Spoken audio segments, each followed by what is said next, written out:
일어나 주 위에 서라 강한 용사여 주님이 너와 함께 하시네 주께서 다시 오실 길 그 길 예비하라 영광의 주님 오 마왕의 왕 곧 오시네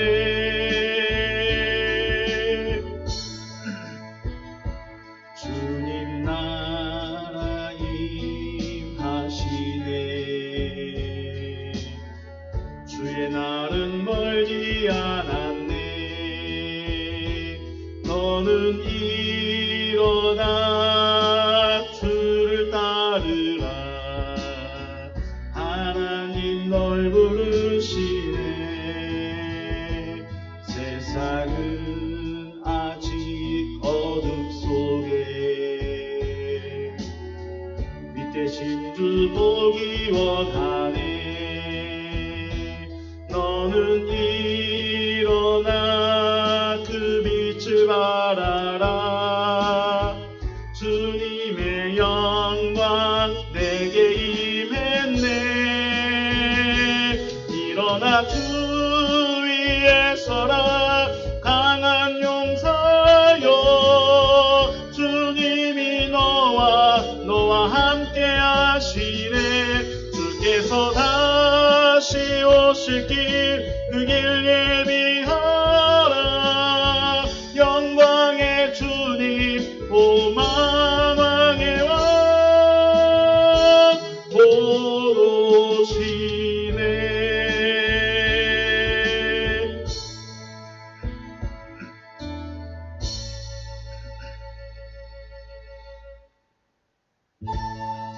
주 여호와는 광대하시도다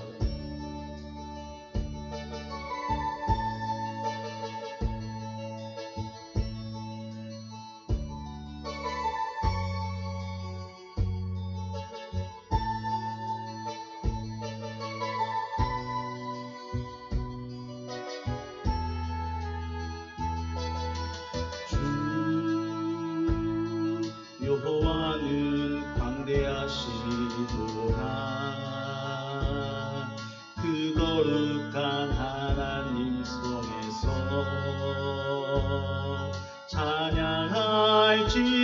찬양할지어다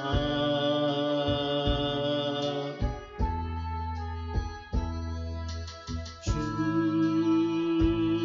승리 우리에게 주셨도다 모든 원수 물리치셨네 엎드려 절하세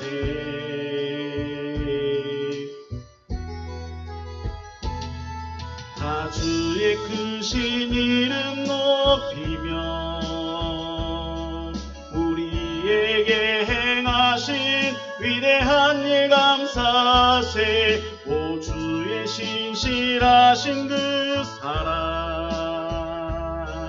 온 땅과 하늘 위에 계셔 홀로 영원하신 이름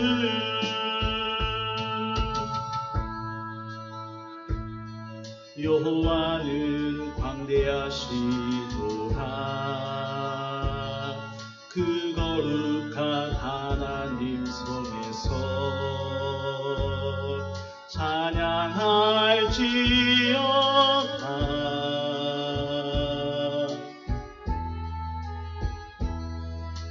주 승리 우리에게 주셨도다 모든 원수 물리치셨네 엎드려 절하세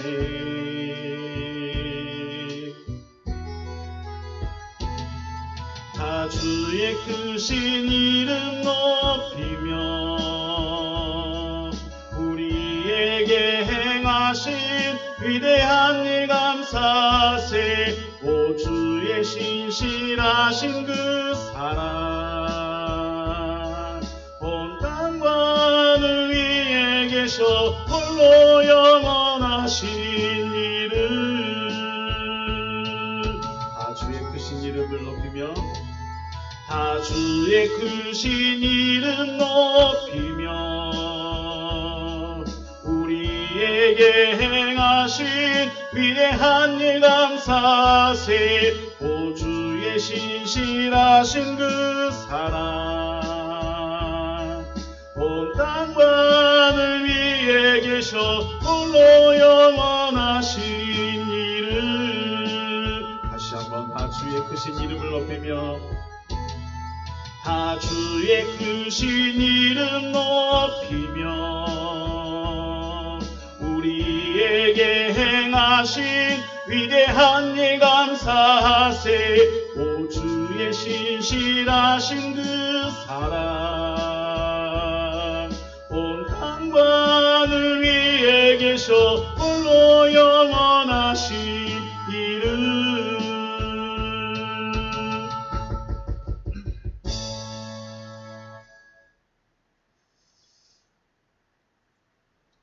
주님의 기도 같이 하시겠습니다.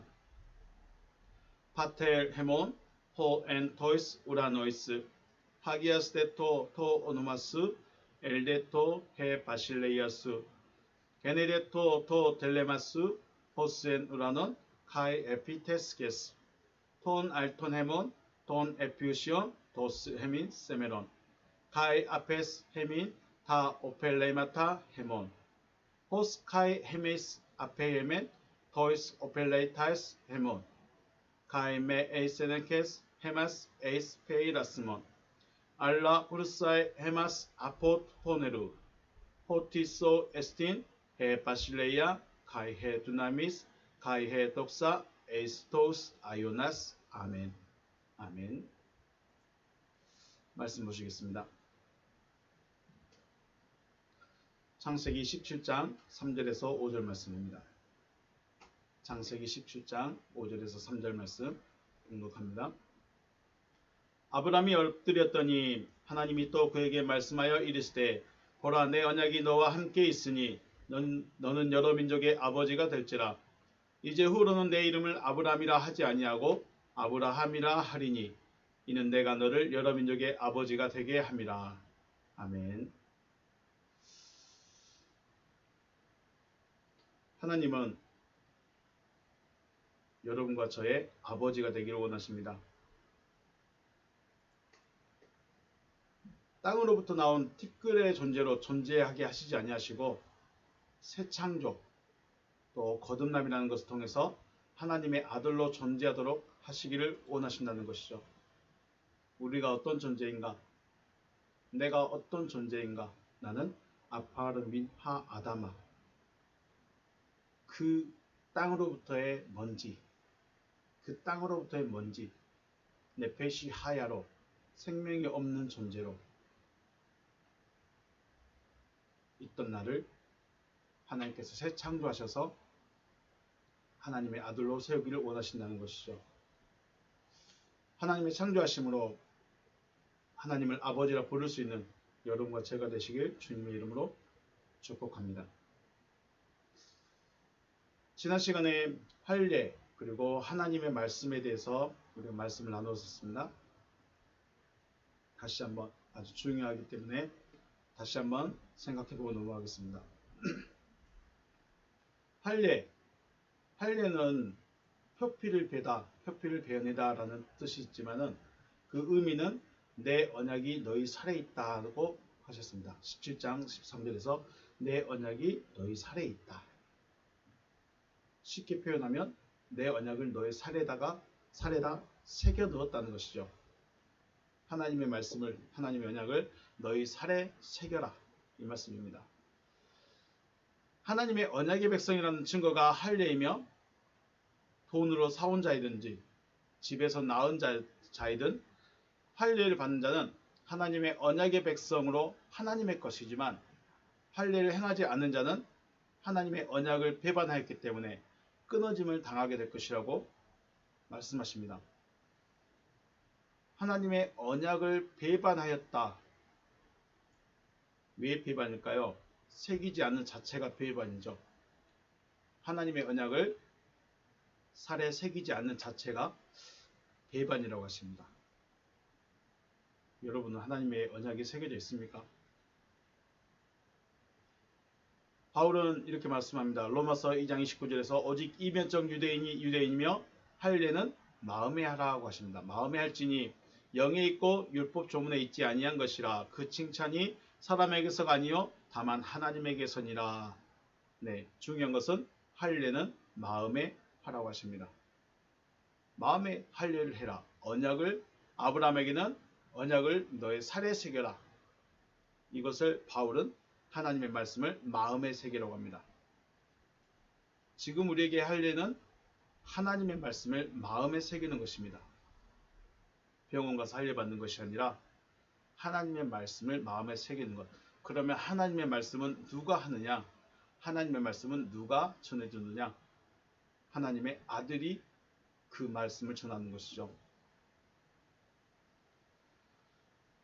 요한계시록 19장 11절에서 또 내가 하늘이 열린 것을 보니 보라 백마와 그것을 탄 자가 있으니 그 이름은 충신과 진실이라. 그가 공의로 심판하며 싸우더라. 그 눈은 불꽃 같고 그 머리에는 많은 관들이 있고 또 그 이름 쓴 것이 하나 있으니 자기밖에 아는 자가 없고 또 그가 피 뿌린 옷을 입었는데 그 이름은 하나님의 말씀이라 칭하더라. 하나님의 말씀이더라 칭하더라. 하나님의 말씀이라고 칭했다는 것이 중요합니다. 하나님의 말씀이다. 칭하였다. 중요한 말씀이죠. 백마와 그것을 탄 자가 있습니다. 백마와 탄 자. 백마는 충신과 진실입니다. 백마라는 것은 충신과 진실. 그리고 그것을 탄 자는 충신과 진실 위에 앉아있는 자, 그리고 공의로 세상을 심판하시는 분입니다. 충신과 진실이란 말을 원문에서는 칼리메노스 피스토스 카이 알레티노스라고 말하고 있습니다. 믿음 그리고 진리라고 불리우고 있다. 믿음 그리고 진리라고 불리우고 있다. 그러면 그 위에 타 있다. 백마 위에 타 있다. 백마 위에 앉아 있다. 그 말은 충신, 믿음과 진리 위에 앉아 있다. 이런 의미가 되는 것이죠. 14절에서는 하늘에 있는 군대들이 희고 깨끗한 세마포 옷을 입고 백마를 타고 그를 따르더라. 네. 하늘에 있는 군인들, 하늘에 있는 군대의 군인들도 희고 깨끗한 세마포 옷을 입고 백마를 탔습니다. 백마를 타고 있어야 되는 것이죠. 희고 깨끗한 세마포 옷만 입고 있는 것이 아니라 그 옷을 입은 자들은 백마를 같이 타고 있습니다. 앞에서 말씀한 믿음과 진리에 앉아서 혹은 믿음과 진리에 서서 백마를 타고 그를 따르고 있습니다. 15절 말씀. 그의 입에서 예리한 금이 나오니 그곳으로 만국을 치겠고 친히 그들 철창으로 다스리며 또 친히 하나님 곧 전능하신 이의 맹렬한 진노의 포도주를 밟겠고 그 옷과 다리에 이름을 쓴 것이 있으니 만왕의 왕이요 만주의 주라 하였더라. 만왕의 왕, 만주의 주 누구실까요? 네, 우리가 말한 대로 예수 그리스도이시겠지만은 13절 말씀에 그 이름은 하나님의 말씀이라 칭하더라. 네, 만왕의 왕이요 만주의 주는 하나님의 말씀 자체이십니다. 다시 말하면 그리스도는 말씀 자체라는 것이죠. 하나님의 말씀을 따르는 자들은 희고 깨끗한 세마포옷을 입고 백마를 타고 만왕의 왕 만주의 주 곧 하나님의 말씀을 따라가는 것입니다. 우리가 말씀을 따라간다. 그것은 단순히 설교 듣고 그대로 행하는 의미도 될 수 있겠지만 성경에서는 말씀을 따라간다는 것은 말씀에 새기고 그 말씀이 이끄는 대로 따라가는 것이죠. 마음에 새겨진 말씀을 따라가는 것입니다. 내가 어떤 설교를 듣고 이리 해야 합니다. 이렇게 하여야 합니다. 했을 때 내가 그렇게 하는 것도 물론 해야 하겠지만 하나님이 말씀하시는 성경에서 말씀하시는 하나님을 따라간다는 것 혹은 십자가를 따라간다는 것은 마음에 새겨진 하나님의 말씀을 따라가는 것입니다. 그렇다면 희고 깨끗한 세마포 옷을 입고 있는 자들, 그들이 누구인가? 그들이 말하는, 성경에서 말하는 세마포 옷은 무엇인가? 19장 7절에서 우리가 즐거워하고 크게 기뻐하며 그에게 영광을 돌리세 어린 양의 혼인 기약이 이르렀고 그의 아내가 자신을 위하여 자신을 준비하였으므로 그의 아내가 자신을 준비하였습니다. 그에게 빛나고 깨끗한 세마포 옷을 입도록 허락하셨습니다. 입도록 허락하셨습니다. 이 세마포 옷은 성도들의 옳은 행실이로다. 정혼한 자가 아내가 되기 위해서 자신을 준비했습니다. 남편 될 자가 이미 정해져 있습니다. 남편 될 자가 이미 정해져 있고, 남편 될 자가 정해져 있으니 그 남편과 혼인한 날만을 기다리면서 자기를 지키고 자기를 준비하는 것이죠. 이렇게 자신을 준비하고 그 기약이 이르렀을 때, 혼인날이 되었을 때 신랑이 세마포 옷을 입도록 허락하셨습니다.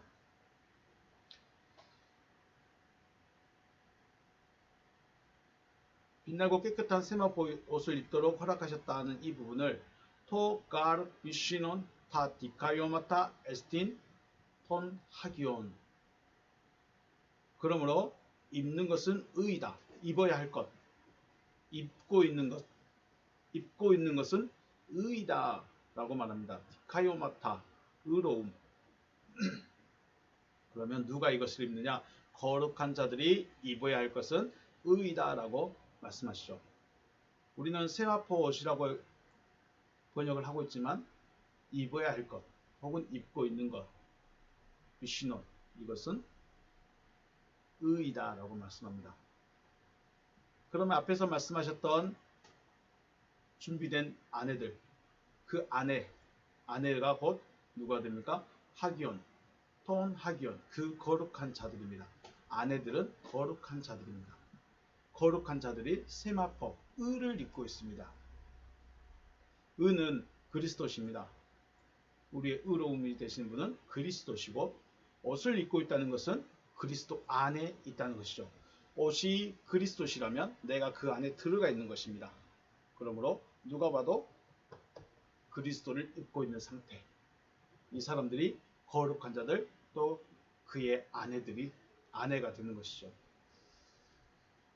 하나님의 말씀을 따라갈 수 있는 자들은 그리스도 안에 있는 자들이 따라갈 수 있다는 것입니다.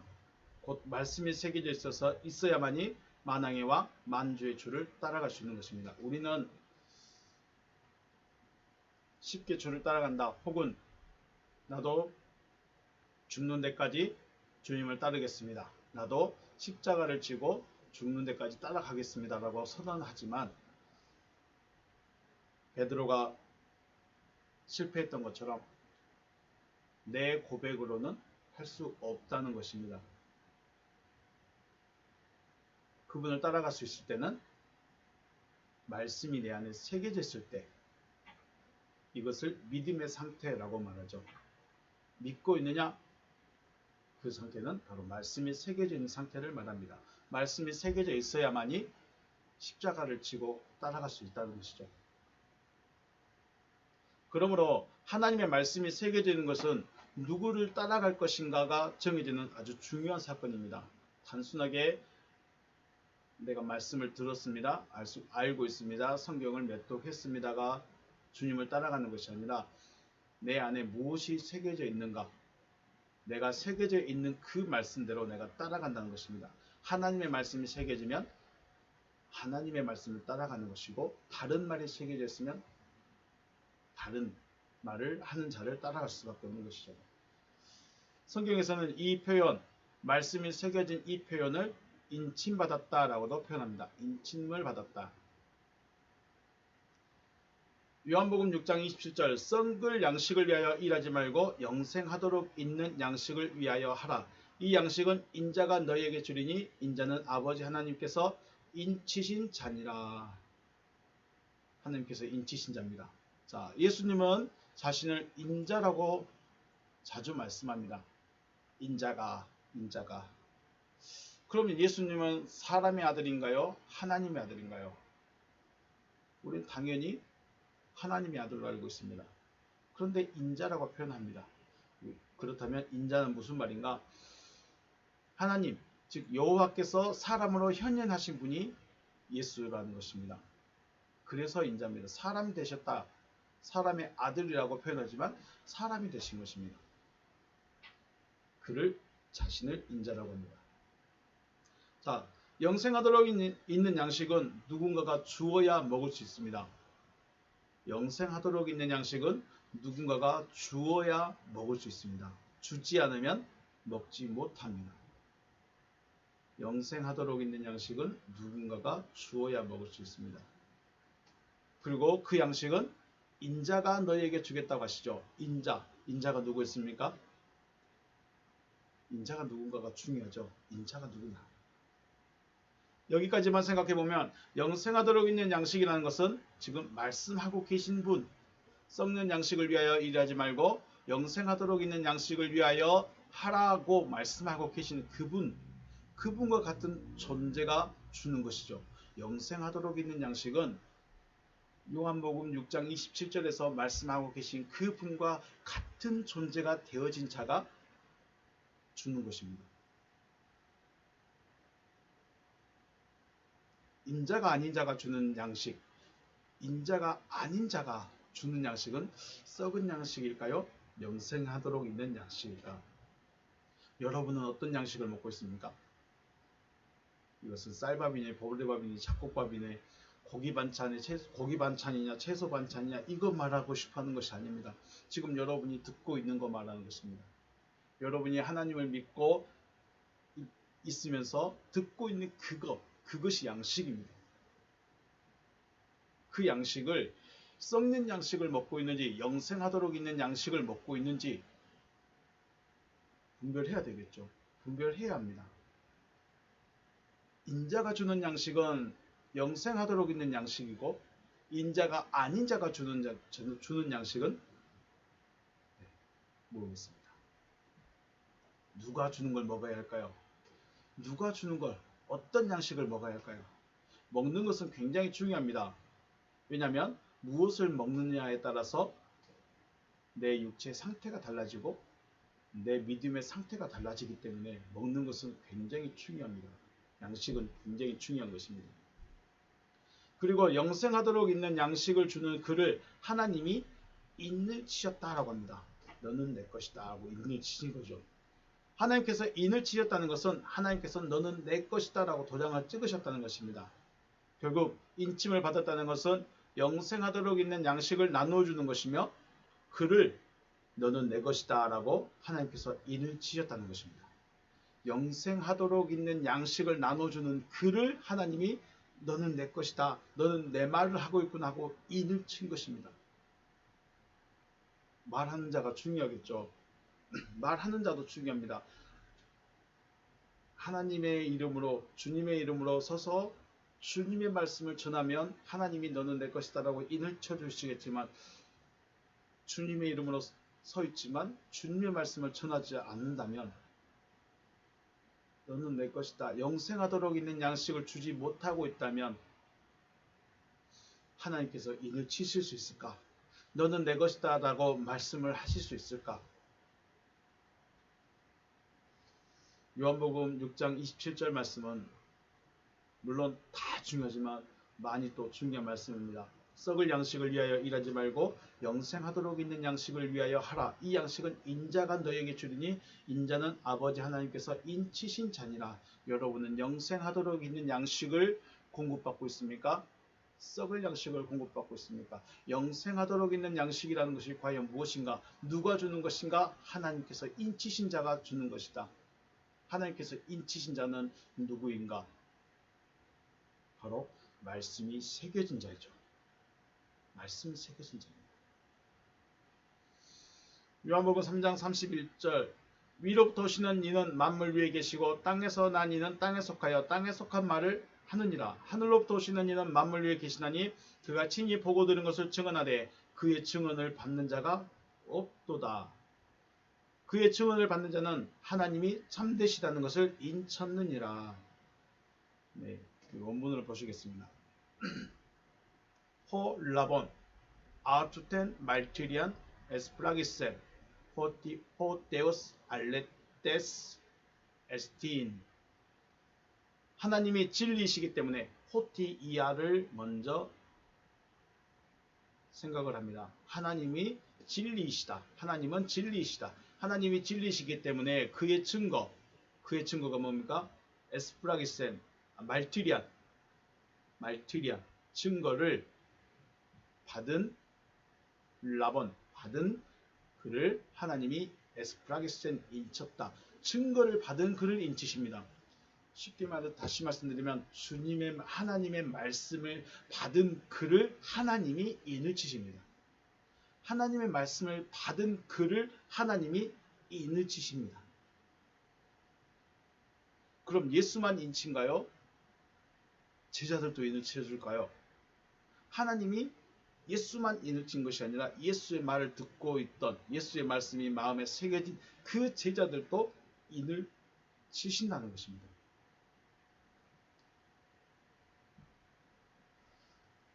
도장은 주인이 있습니다.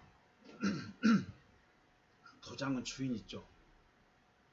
가축이 주인을 선택해서 당신이 내 주인 하세요. 당신 나의 주인 하세요라고 할 수 없습니다. 주인이 가축을 선택해서 너는 내 것이다 라고 도장을 찍어주는 것입니다. 도장의 주인이 자기의 것에게 도장을 찍는 것처럼 내가 하나님은 참이십니다라고 인을 칠 수가 없습니다. 사람이 하나님은 진리이십니다라고 인정하는 거 아닙니다. 하나님은 누가 인정하지 않더라도 진리이시고 하나님은 내가 인정하지 않더라도 하나님은 하나님이십니다. 그 하나님이 너는 내 것이구나. 너는 내 증거를 가지고 있구나. 내 말씀을 내 말을 가지고 있구나. 그래서 너는 내 것이다 라고 도장을 찍어주는 것이다. 찍어준다는 것이죠. 이게 인치는 것입니다. 우리는 하나님을 잘 알아야 됩니다. 하나님을 내 소원 들어주는 점쟁이 점치듯이 점쟁이 귀신 말하듯이 그런 하나님을 섬기시면 안 된다는 것입니다. 내가 주인인지 하나님이 주인인지 분별해야죠. 하나님을 섬기는데 내 기도만 들어주세요. 내 기도에 응답해 주세요. 내 문제만 풀어주세요. 나만 봐주세요. 그런 하나님이 아니시라는 것입니다.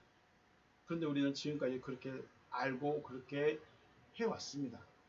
그러면 이런 것도 생각해야죠. 그런데 내가 기도했는데 응답해 주시고 내가 기도했는데 하나님이 말씀해 주셨습니다.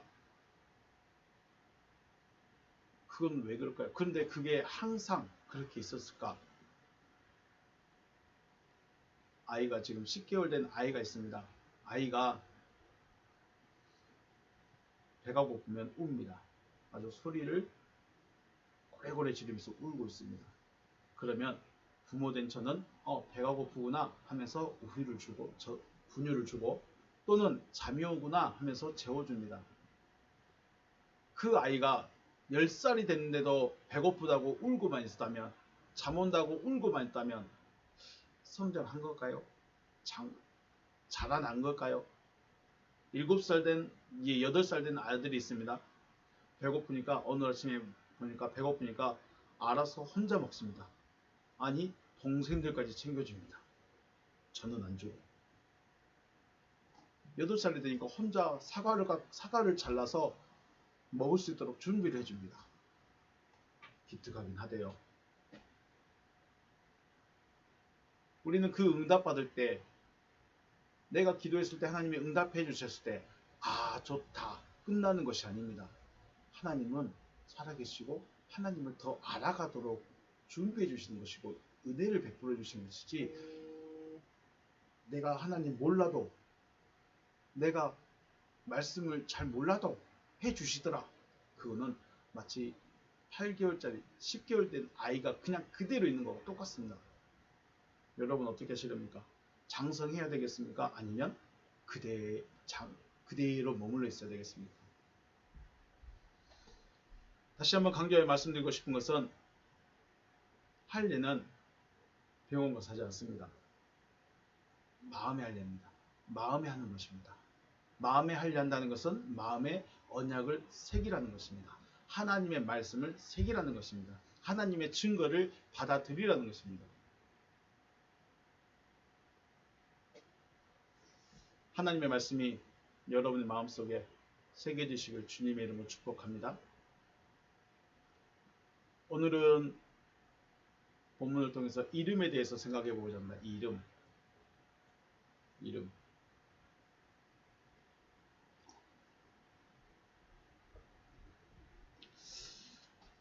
이름의 사전적인 뜻은 다른 것과 구별하기 위하여 부르는 말, 이렇게 정의하고 있습니다.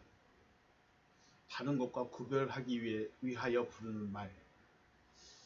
우리는 한자로 호칭이라고도 하는데, 이름이라는 것은 결국 부르기 위한 것이죠. 부르기 위한 것입니다. 이름은 부르기 위한 것입니다. 그래서 이름을 무엇이라 할 것인가도 중요한 문제죠. 너 이름을 뭐라고 정할까? 너의 이름을 무엇이라 지어줄까? 아이들 태어날 때마다, 첫째 아이 태어날 때는 굉장히 고민을 많이 했습니다. 뭐 물도 들어가야 되고 나무도 들어가야 되고 뭐 여러 가지 조언을 들어서 이름을 선택했는데, 죄송하게 셋째, 넷째는 그다지 고민을 안 했던 것 같아요. 네, 이름을 무엇이라 할 것인가도 중요할 수 있지만 과연 그 이름이 불려지는 이름인가, 어떻게 불려질 것인가도 중요한 문제라는 것이죠. 더 중요한 문제입니다. 이름이 있다는 것은 존재하고 있는 것이죠. 이름이 있다는 것은 그가 무생물이든 단세포 생물이든 사람이든 짐승이든 존재하고 있다는 것입니다. 혹은 존재했었다라고도 하겠죠. 이름은 있는데 불려지지 않는다면, 존재로서 존재감이 없는 존재, 존재하고 있지만 존재감이 없는 존재라고 할 수 있을 것입니다. 반면 과거에도 불려지고 현재에도 불려지고 미래에도 불려지는 존재는 비록 존재하고 있지 않을지라도 존재로서 엄청난 가치가 있는 존재일 것입니다. 예를 들어 아브라함을 한번 생각해 보겠습니다. 아브라함은 4000년 전에 살았던 사람입니다. 그는 죽어서 존재하고 있지 않습니다. 하지만 여전히 존재하는 자처럼 그 이름이 불려지고 있습니다. 아브라함만 그렇습니까? 이삭, 야곱, 예수, 바울, 베드로, 또 가인도 그렇죠. 아벨도 그렇죠. 존재하고 있지 않지만 여전히 존재하는 자처럼 내 옆에서 내가 부를 수 있을 만큼 친근한 이름이 바로 이런 아브라함과 같은 이름을 가진 자들입니다. 더욱이 아브라함 같은 경우는 더욱 선한 영향을 미치고 있죠. 여러분은 어떠한 이름으로 또 어떠한 영향력으로 존재하기를 원하십니까? 어떠한 이름으로 여러분은 많은 자들에게 불려지기를 원하실까요? 이름이라는 이 말이 처음 사용된 것이 창세기 2장 11절에 첫째 이름은 비손이다 라고 하시면서 이름이라는 말이 처음 사용됐습니다. 쉔이라고 합니다. 쉔. 강들에 대해서 강의 이름을 처음 불러줄 때 이름이라 썼는데, 이 강들은 이름은 있지만 불려지지 않는 이름들입니다. 아브라함은 여전히 불려지는 이름이지만 비손, 기혼, 히데겔은 여전히 불려지지 않는 이름. 존재하고 있지만 존재감이 없는 그런 존재들인 거죠. 창세기 2장 7절 여호와 하나님이 땅의 흙으로 사람을 지으시고 생기를 그 코에 불어넣으시니 사람이 생명이 되니라. 사람이라고 되어 있습니다. 하아담. 기본형은 아담입니다. 하아담. 그 사람이 생명이 되었다라고 하셨습니다. 이 말씀을 2장 7절의 말씀은 하나님이 말씀하신 말씀일까요? 제3자가 어떤 하나님이 하신 일에 대해서 설명을 해주는 말씀일까요? 네, 생각해 보시기 바라겠습니다. 아담이라는 말 자체가 인간 혹은 사람이란 뜻이죠. 붉다. 네, 그런 뜻입니다. 하나님께서 사람을 만드셨으면 그 다음 해 주셔야 될 것이 무엇일까요? 이름을 불러야죠. 혹이나 사람을 만드시고 그래 너는 특별한 이름이 생각이 안 나니까 너는 그냥 아담이라고 해라. 사람이라고 해라. 하셨어야 되는데 재밌는 것은 아담이라고 하든지 사람이라고 하든지 이름을 지어주지 않았다는 겁니다. 이름도 안 지어주시고 부르시지도 않았습니다. 그냥 그 사람 성경을 볼 때 하나님이 말씀하시는 그 말씀과 제3자의 입장에서 이걸 서술해가는 풀어가는 그 말에 좀 차이가 있습니다. 그런데 3장 9절에서는 여호와 하나님이 아담을 부르시며 그에게 이르시되 네가 어디 있느냐라고 기록되어 있습니다. 네. 선악을 알게 한 나무로부터 먹은 후에 하나님의 낯을 피하여 숨은 아담을 향해서 하나님께서 부르십니다. 뭐라고 불렀을까요? 아담을 부르시며 아담아 어디 있느냐라고 하셨을까요? 아니면 네가 어디 있느냐라고만 하셨을까요? 아담 이름을 부르신 것이 아니라 네가 어디 있느냐라고 부르셨다는 거예요. 즉 성경을 기록한 제3자 입장에서 그 상황을 설명해 갖지 않았나 그런 생각을 해봅니다. 네가 어디 있느냐라고 하는 것은 하나님의 말씀을 설명하기 위한 제3자의 관점에서 서술했다라고 생각해 봅니다.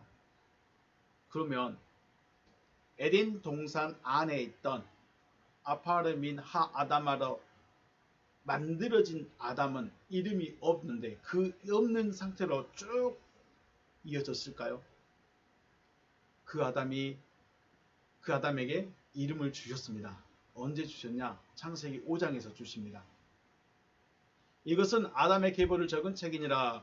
하나님이 사람을 창조하실 때에 하나님의 모양대로 지으시되 남자와 여자를 창조하셨고 그들이 창조되던 날에 하나님이 그들에게 복을 주시고 그들의 이름을 사람이라 일컬으셨더라.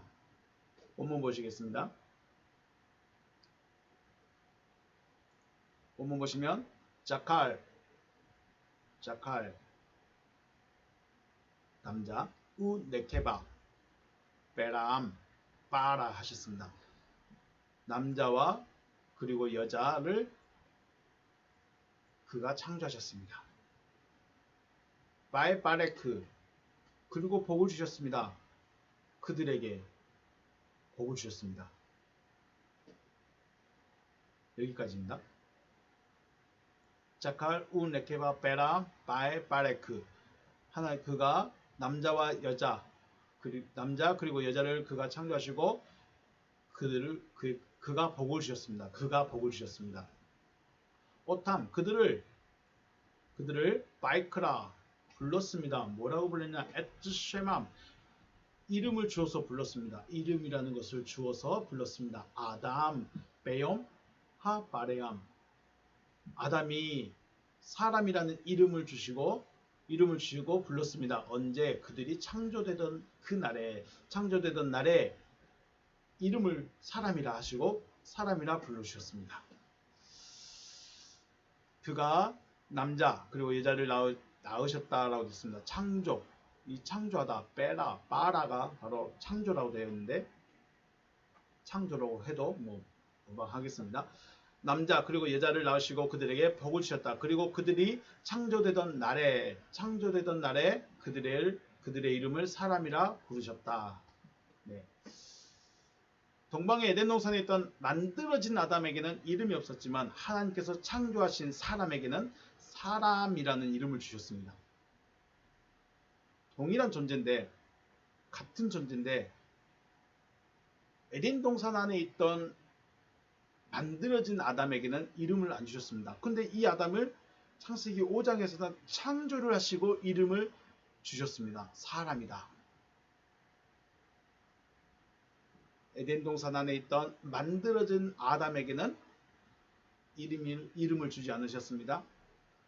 근데 동일한 이 아담이 창세기 5장에서 창조되니까 너는 사람이다 라고 불러주셨습니다. 이름도 주시고 불러주셨습니다.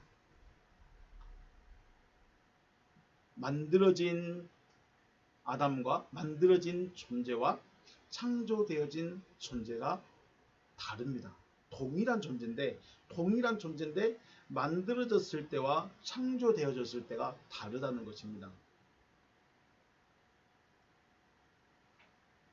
어떠한 존재로서 존재하고 있음을 나타내는 것이 이름이라는 것인데, 아담이 하나님의 형상대로 창조함을 받은 후에 사람이라는 이름을 지어주셨고 부르셨다. 이것은 하나님의 창조함을 받은 이후에 존재로서 존재할 수 있음을 말해주고 있는 것입니다. 만들어진 아담에게는 이름도 없고 존재하지만 이름도 없고 부르지도 않았습니다. 너, 야, 뭐 이 정도? 그런데 창조되어진 후에는 너는 사람이야, 너는 사람이야, 너는 사람이야 라고 이름도 지어주시고 불러주셨습니다. 기억하십시오. 이름은 언제 주신다? 창조되었을 때, 창조되어진 후에 주셨습니다. 그렇다면 존재하고 있다는 것은 숨을 쉬고 있음을 말하는 것이 아니라 하나님께서 그 이름을 불러주셨을 때 존재로서 존재하고 있다는 것이죠. 만들어졌을 때는 존재자이지만, 만들어진 자체로 존재하고 있지만 이름이 없다는 것은, 불려질 이름이 없다는 것은 존재하지만 존재하지 않는 자처럼 되어 있는 것입니다. 그런데 창조되어진 후에는 존재하는 자로서 존재감이 있는 존재가 되는 것이죠. 그렇기 때문에 하나님은 죽은 자의 하나님이 아니요 산 자의 하나님이시니라 하고 하십니다. 존재하고 있지만 이름이 없다면 존재하지만 존재하지 않는 자처럼 되어 있는 것이고, 이름이 있다는 것은 존재하고 있다는 것이죠. 그래서 하나님은 죽은 자의 하나님이 아니요 산 자의 하나님이라는 것은 만들어진 자의 하나님이 아니라 누구의? 창조되어진 자의 하나님이시라는 거죠. 존재하는 자의 하나님. 물론 하나님은 이 만들어진 아담에게도 관심을 가지셨고, 만들어진 아담에게도 말씀을 주셨고, 만들어진 아담에게도 무엇인가를 해주시지만, 나는 창조함을 받은 자의 하나님이다, 존재하는 자의 하나님이다 라고 하시는 것이죠. 기억하십시오. 하나님은 죽은 자의 하나님이 아니요 산 자의 하나님이시다 라고 하시면서 나는 아브라함의 하나님, 이삭의 하나님, 야곱의 하나님이다 라고 하십니다. 나는 아브라함의 하나님, 이삭의 하나님, 야곱의 하나님이라고 하신 이유가 바로 이것입니다. 아브라함, 이삭, 야곱은 살아있는 자입니까? 죽어있는 자입니까? 네, 그들은 육신은 죽었습니다. 그런데 존재하는 자들입니다. 육신은 이미 죽어서 무덤도 못 찾는 그들인데 존재하는 자들이에요. 왜요? 그들은 이름이 있기 때문에. 이름이 있다는 것은 곧 다시 창조함을 받았다는 것이죠. 창세기 5장 2절의 말씀처럼 창조함을 받았기 때문에 그들은 이름이 있고 존재하는 자들입니다. 하나님이 그래서 나는 아브라함과 이삭과 야곱의 하나님, 아브라함의 하나님, 이삭의 하나님, 야곱의 하나님이다 라고 말씀을 하시는 것입니다. 존재로서 존재하지만 이름이 불려지지 않는다. 이름이 없다.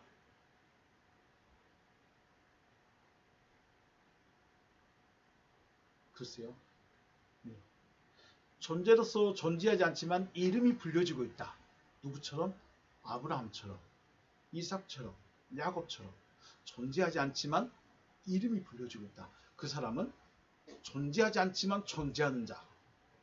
존재하지 않지만 존재하는 자. 4,000년 전에 이미 끝나버린 존재지만 지금도 존재하는 자. 지금도 살아있는 자.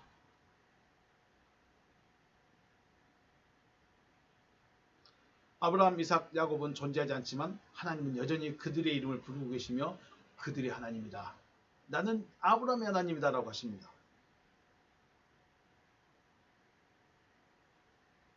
아브라함, 이삭, 야곱은 창조함을 받은 자들이라는 것이죠.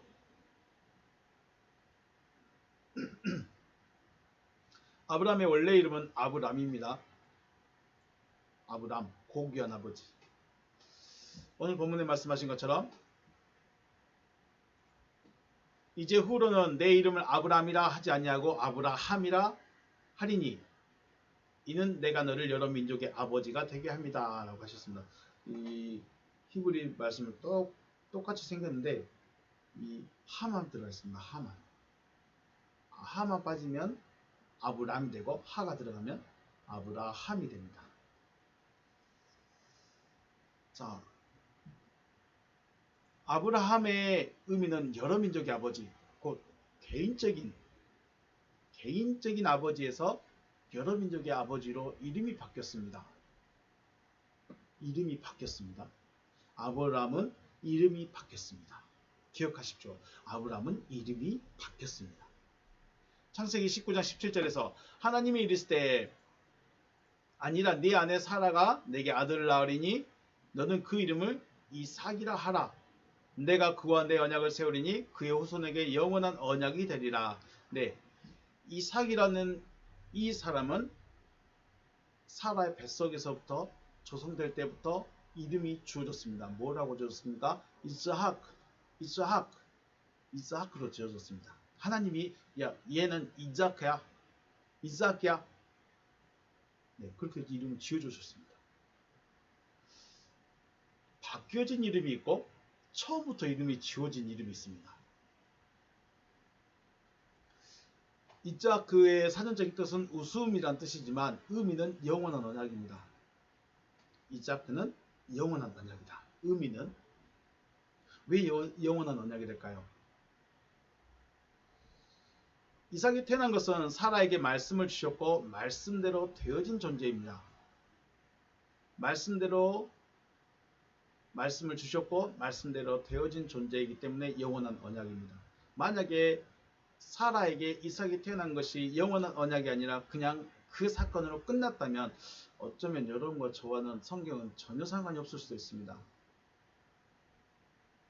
이것이 무엇을 말하냐? 지금 우리에게도 말씀을 받아들이게 되면 앞에서 말씀하셨던 대로 말씀이 새겨지게 되면 아들을 낳게 될 것이다 라는 것입니다. 사람만 낳을 수 없는 상태, 절대 이루어질 수 없는 상태에서 아들을 낳았다. 그것으로 끝나는 것이 아니라 지금 저에게도 아들을 낳아라 라고 말씀하시는 거죠. 그렇기 때문에 영원한 언약입니다. 일회성 언약이 아닙니다. 사라에게만 하신 언약이 아닙니다. 영원한 언약입니다. 말씀을 받아들인 자에게는 아들을 낳을 것이다. 영원한 언약이 되는 것이죠. 이삭은 이름을 하나님이 직접 주셨습니다. 창세기 32장 그 사람이 그에게 이르되 네 이름이 무엇이냐? 그가 대답하되 그가 이르되 야곱이니이다. 그가 이르되 내 이름을 다시는 야곱이라 부를 것이 아니요 이스라엘이라 부를 것이니 이는 네가 하나님과 및 사람들과 겨루어 이겼음이니라. 네, 야곱이란 사람의 이름이 바뀌는 장면이죠. 너의 이름이 무엇이냐? 야곱입니다. 그래 다시는 야곱이라 부르지 말고 이스라엘이라 불러라. 왜 이스라엘입니까? 네가 하나님과 및 사람들과 겨루어 이겼습니다. 이 말씀을 하신 이후에 35장에서 똑같이 이름을 한번 더 불러주십니다. 야곱이 밧단 아람에서 돌아왔습니다. 하나님이 다시 야곱에게 나타나사 그에게 복을 주시고 하나님이 그에게 이르시되 네 이름이 야곱이지만은 내 이름을 다시는 야곱이라 부르지 않겠고 이스라엘이 내 이름이 되리라 하시고 그가 그의 이름을 이스라엘이라 불러주셨습니다. 이름을 바꿔주시고 그 이름을 불러주셨습니다. 야곱이 축복해달라고 하니까 뭘 바꾸셨습니까? 이름을 바꾸셨습니다. 존재감이 바뀌게 됐죠. 야곱의 뜻이 무엇이죠? 사기꾼, 나쁜 사람, 뭐 그런 의미죠. 그런데 이스라엘 하나님과 더불어 싸워서 이기는 사람 바뀌어버렸습니다. 축복해 주러 가니까 물질 준 것도 아니고 뭐 문제 풀어준 것도 아니고 잘 되게 해주는 것도 아니고 이름만 하나 바꿔줬어요. 이름. 그런데 야곱은 만족했습니다. 여러분은 하나님이 축복해 주신다면 무슨 축복, 어떤 축복을 받기를 원하십니까? 이름이 바뀌기를 원하십니까? 아니면 진짜로 돈이 많아지든가 문제가 해결되든가 그런 축복을 받기 원하십니까? 이름이 바뀌었습니다. 신약에서는 베드로가 있습니다. 요한복음 1장 41절 그가 먼저 자기 형제 시몬을 찾아 말하되 우리가 메시아를 만났다 하고 메시아는 번역하면 그리스도라. 데리고 예수께로 오니 예수께서 보시고 이르시되 네가 요한의 아들 시몬이니 장차 게바라 하리라 하시니라. 게바는 번역하면 베드로라. 시몬이라는 이름의 뜻은 듣다, 듣는 자 이런 뜻인데 게바, 케파스가 다시 페트로스라는 뜻입니다. 페트로스. 이름이 바뀌었죠. 시몬이라는 이름에서 베드로, 페트로스로 이름이 바뀌었습니다. 아브라함이나 이삭이나 야곱, 이스라엘, 베드로, 예수라는 이름은 하나님께서 바꿔주시거나 지어주신 이름입니다. 그 이름들은 여전히 존재하는 자의 이름으로 존재하고 있습니다. 그들의 육신은, 그들의 몸은 이미 없지만 여전히 그들은 존재한 자들입니다. 왜요? 이름이 있으니까. 이름이 있답니다.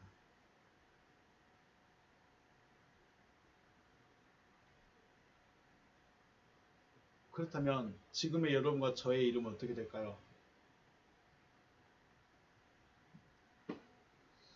베드로전서 1장 23절에서 너희가 거듭난 것은 썩어질 씨로 된 것이 아니요 썩지 아니할 씨로 된 것이니 살아있고 항상 있는 하나님의 말씀으로 되었느니라. 그러므로 모든 육체는 풀과 같고 모든 영광은 풀의 꽃과 같으니 풀은 마르고 꽃은 떨어지되 오직 주의 말씀은 세세토록 있도다 하였으니 너희에게 전한 복음이 이 말씀이니라 하십니다. 베드로가 전한 말은 무슨 말이었습니까? 모든 육체는 풀과 같고 그 모든 영광은 풀의 꽃과 같으니 풀은 마르고 꽃은 떨어지되 오직 주의 말씀은 세세토록 있도다 라고 전했습니다. 이 말만 들으면 이게 무슨 말인지 알아들을 수 있을까요? 그러면 모든 육체는 풀이고 그 모든 영광은 풀의 꽃과 같으니까 꽃과 같은데 이것들은 사라진답니다. 떨어진다. 이사야서는 시들었다 라고 말하죠. 그러면 내가 영원한 존재로서 내가 존재하는 자로서 존재하려면 어떻게 될까요? 그게 중요하죠.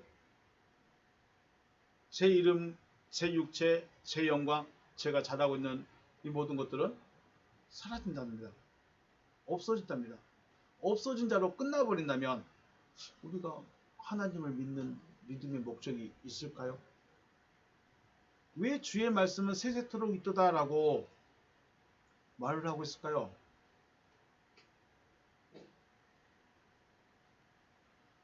이것은 남자와 여자의 관계입니다. 창세기 2장에서 아담이 말합니다. 남자가 그 부부를 떠나 아내와 합하여 둘이 한 몸이 될지니라 예언했죠. 남자와 여자의 관계입니다. 남자와 여자가 둘인데 하나가 된답니다. 지금 제 아내와 제가 하나일까요?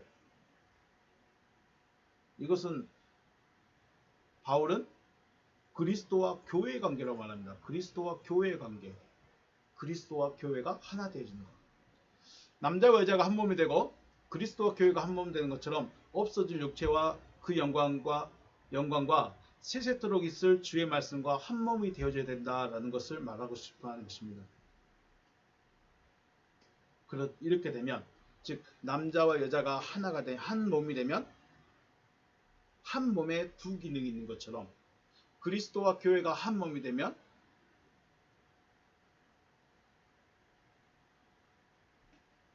그리스도가 되어버린 것처럼 풀과 하나님의 말씀이 하나가 되어버리면 하나님의 말씀이 되는 것입니다.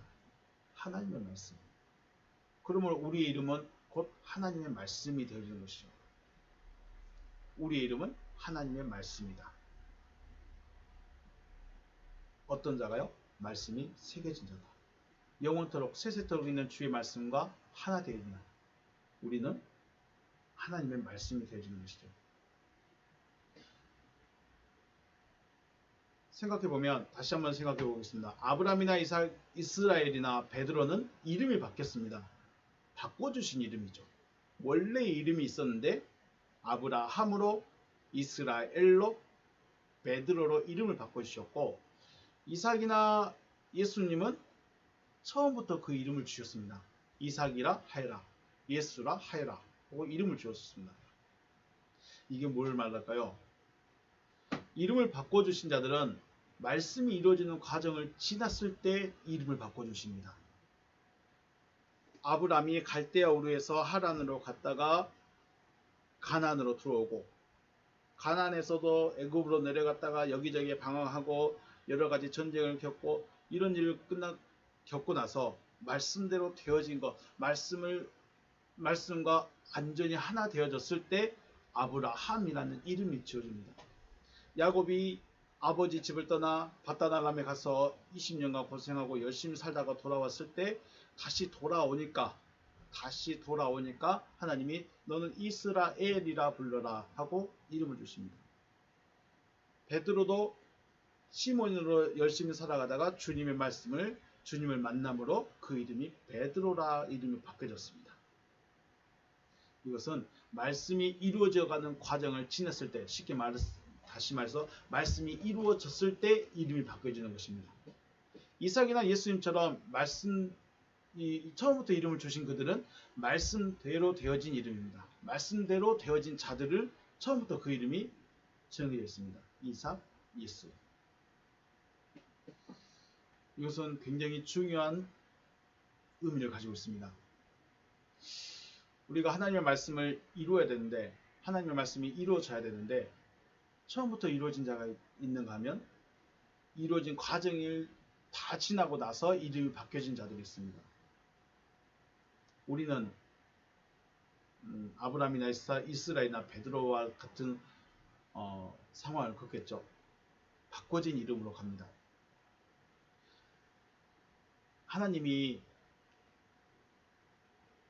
지금의 여러분과 저를 불렀을 때 제 이름을 부르면 하나님이 알아주실까요? 지금 사용하고 있는 이름으로 하나님 앞에 설 수 있을까? 왜 못 선다고 왜 서기 어렵냐면, 아담이 에덴 동산 안에 있을 때는 존재하지만 이름이 없는 자예요. 존재하지만 존재하지 않는 자처럼 되어 있던 상태. 하지만 창조함을 받은 이후로는 이름을 주시고 불러주셨고 존재한 자로 남아났습니다. 물론 아브라함이 이름이 바뀌기 전에도 하나님은 여전히 아브라함을 부르셨고 아브라함과 함께 하셨고 그 이름을 불러주시긴 하셨습니다. 하지만 그렇다면 왜 다시 이름을 바꿔주셨을까? 네, 그게 바로 창조, 말씀이 이루어진 과정을 지나왔습니다. 말씀이 이루어졌음을 보여주는 것입니다. 언제요? 할례로 말씀이 이루어졌다는 것을 그에게 말해주는 것입니다.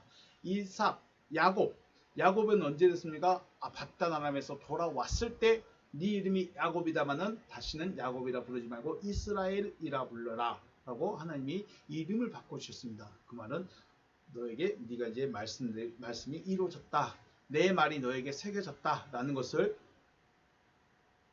하나님이 말씀해 주시는 것이죠.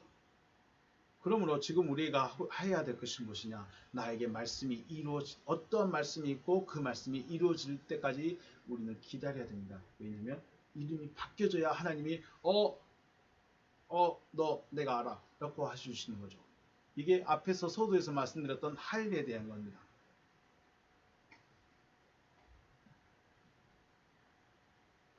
지금 우리는 육신의 이름으로 존재하지만 하나님 앞에서는 존재하지 않는 자처럼 불려진 이름일 수도 있습니다.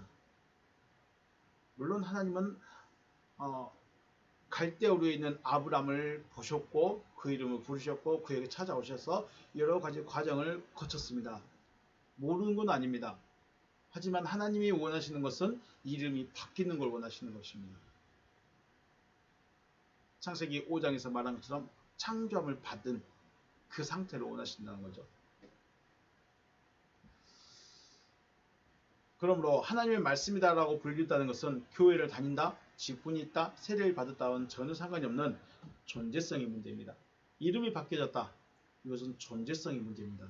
존재하지만 존재하지 않는 자처럼 살아갈 것인가, 존재하고 있지 않지만 존재자처럼 살아갈 것인가의 문제입니다. 다시 말씀드리지만 이름이 있다, 존재하고 이름이 있는 상태로 존재한다는 것은 살아있는 자이다 라는 것이죠. 살아있는 자이다. 누가 볼 때? 하나님 보실 때. 하나님 보실 때 살아있는 자다 라는 것입니다. 존재하는 자다. 존재하지 않지만 이름이 있으면 존재하는 자. 이름이 있지만 살아있지만 하나님이 불러주신 이름이 없다면 마치 존재하지 않는 자와 같은 상태. 그래서 거듭나라. 그래서 새 창조를 받아라. 그래서 부활해라. 그래서 구원을 받아라. 그래서 하나님의 아들이 되라. 예수께서 똑같은 말씀을 하시는 것이죠. 결론적으로 이름을 주신다. 하나님께서 이름을 주시고 불러주신다는 것은 살아있는 자가 되어졌다. 다른 말로 거듭난 자이다. 부활한 자이다.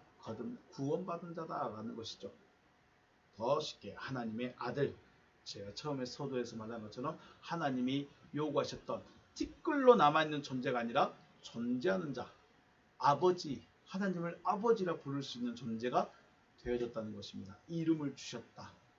만들어진 자와 창조함을 받은 자의 차이입니다. 출애굽기 3장 14절 하나님이 모세에게 이르시되 나는 스스로 있는 자이니라 예후에 아슈르 예후에 나는 존재하기 때문에 나는 존재한다. 예후에 아슈르 예후에. 그래서 우리에게 요구하는 게 무엇일까요? 나는 스스로 있는 자다. 그래서 우리에게 요구하시는 게 무엇일까요? 너도 존재자가 되라는 겁니다. 너도 존재하는 자가 되라는 것입니다. 존재는 있는데 이름도 없어서 존재하지 않는 자처럼 있는 것이 아니라 존재한다면 존재하는 이름으로 존재하라는 것입니다. 우리 비슷한 맥락으로 내가 거룩하니 너희도 거룩해라 라고 말씀하셨습니다. 그럼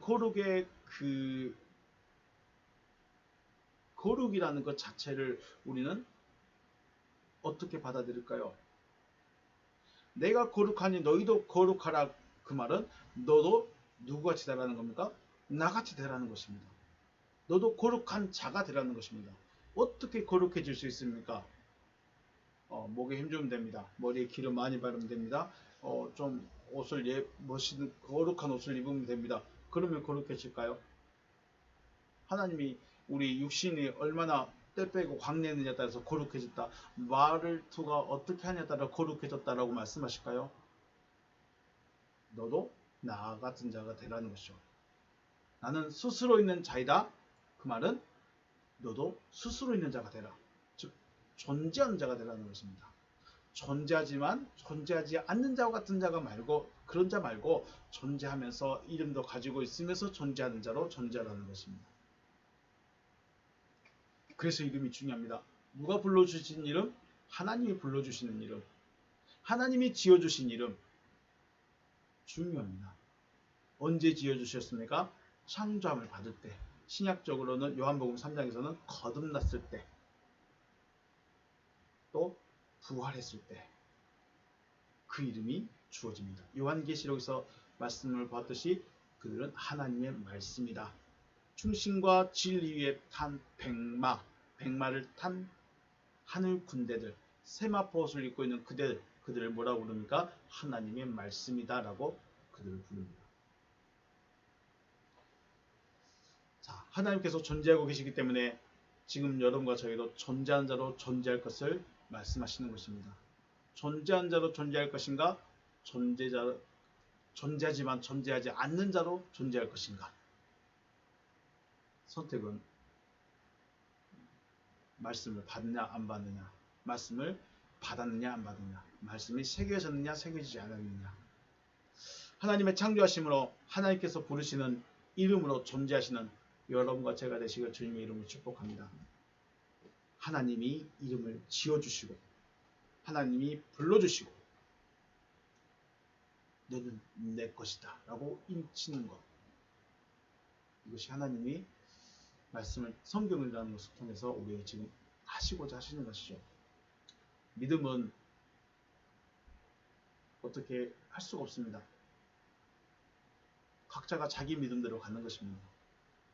내가 무엇을 믿든지 그 결과는 내가 받아들이는 것입니다. 하나님이 무엇을 하셨든지 상관없이 내가 믿는 대로 간다는 것은 자기 믿음으로 가는 것입니다. 믿음은 정말 어쩔 수 없습니다. 왜 요한복음 1장에서 빛이 왔는데 사람들이 그 빛을 영접하지 않았다. 많은 사람들의 앞에 와서 빛이 와서 자기 자신에게 왔는데 빛이 영접하지 않았다. 자기 백성들이 자기를 영접하지 않았다. 그런데 14절에서 영접한 자, 12절에서 영접한 자, 그리고 14절에서는 말씀이 육신이 되어 안에 거하는 자, 요한 1서에서 말한 것처럼 예수와 함께 시인하는 자, 왜 그들에 대해 말씀하셨을까? 그것이 무엇을 말씀하고 있을까?